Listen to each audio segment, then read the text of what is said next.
Welcome back to AM Agenda. We're talking to our panel of politicians this morning in Canberra, Labor MP Amanda Rishworth and Liberal MP Josh Frydenberg. The big issue this week, of course, in Parliament has been Julia Gillard's plans to put a price on carbon, starting with effectively a tax for 3 to 5 years and then moving to an emissions trading scheme. Tony Abbott vowed to fight this every minute of every day, and he hasn't let us down on that pledge, but Julia Gillard's been fighting back as well. And at the end of the sitting week, she got stuck into Tony Abbott and the Liberal front bench, not just over this issue, but over their approach on asylum seekers as well, accusing Liberal front benchers of so-called race baiting.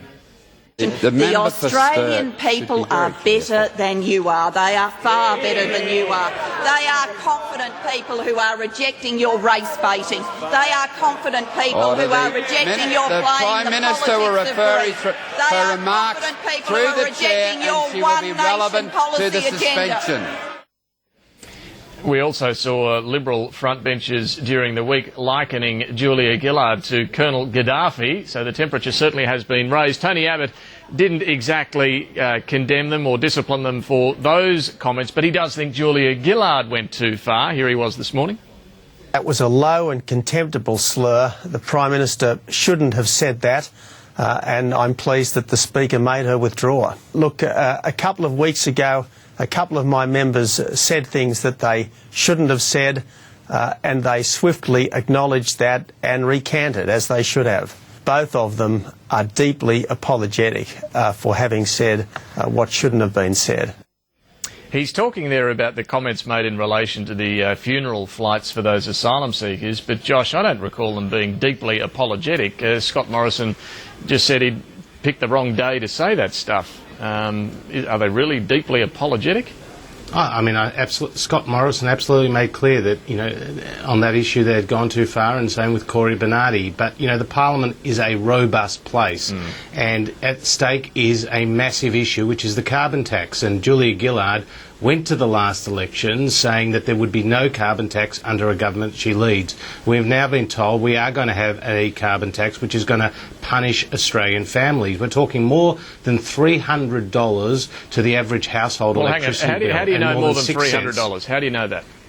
Because the Treasury modelled it at $26 a tonne. They modelled the old scheme. That is the Treasury modelling. This new scheme hasn't even been worked out. Only the mechanism of having a price, not the actual price.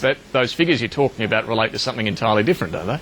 No, it's actually the Treasury's own modelling, David, at $26 a tonne. Yeah, modelling on and what? And that will lead to more than a 6 cents a litre increase on petrol and more than $300 a year on household electricity bills. Modelling on $26 a tonne, but we don't know what the carbon price will be here.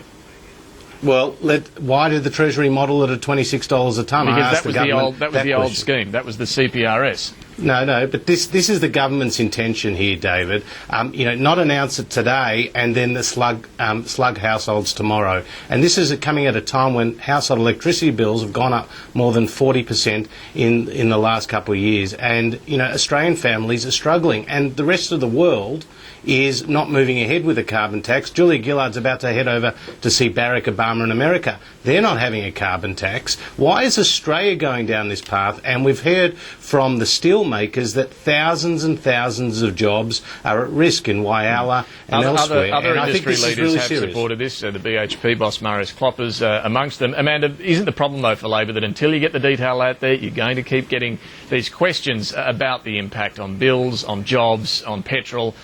You can't do much to rebut any of this until you've got a carbon price out there.